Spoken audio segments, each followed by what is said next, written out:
দেশে ফিরে চমক দিয়ে রঙ্গনা সিনেমার শুটিংয়ে ফিরলেন ঢাকাই সিনেমার জনপ্রিয় নায়িকা শাবনূর। প্রিয় ভিউয়ার্স, এই বিষয়ে বিস্তারিত জানতে সম্পূর্ণ ভিডিওটি না টেনে দেখতে থাকুন। ঈদের পর কাউকে না জানিয়ে অস্ট্রেলিয়া থেকে দেশে ফিরেছেন এই নায়িকা। অস্ট্রেলিয়া যাওয়ার আগে রঙ্গনা সিনেমার মহরতে অংশ নিয়েছিলেন শাবনূর। এরপর অস্ট্রেলিয়ায় চলে যায় এই নায়িকা। অস্ট্রেলিয়া যাওয়ার আগে প্রায় ৩-৪টা সিনেমায় চুক্তিবদ্ধ হয়েছে শাবনূর। হঠাৎ করে শাবনূরের দেশ ছাড়া নিয়ে মন্তব্য করেছে শাবনূর দেশে ফিরবে না আর শুটিংও করবে না। এমন মন্তব্যে বিরক্ত প্রকাশ করেছে শাবনূর নিজেই। এরকম মন্তব্যে বিরক্ত প্রকাশ করেছে চিত্রনায়িকা শাবনূর।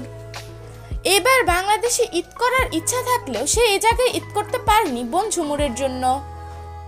এদিকে রঙ্গনা সিনেমায় শাবনূরের মায়ের চরিত্রে অভিনয় করছে জনপ্রিয় অভিনেত্রী মনিরা মিঠু। এই ছবিতে পাগলের চরিত্রে অভিনয় করবেন তিনি। প্রথম দিনে শুটিংয়ে সবাইকে নিজ হাতে মিষ্টি খাওয়ায় শাবনূর। এদিকে অনেকে মতামত দিয়েছে এই সিনেমায় শাবনূর ফিরলে নাকি তার মান সম্মান হানি হবে। প্রিয় ভিউয়ার্স, এই বিষয়গুলো নিয়ে আপনাদের কি মতামত সেটা জানিয়ে দিতে পারেন আমাদের কমেন্ট বক্সে।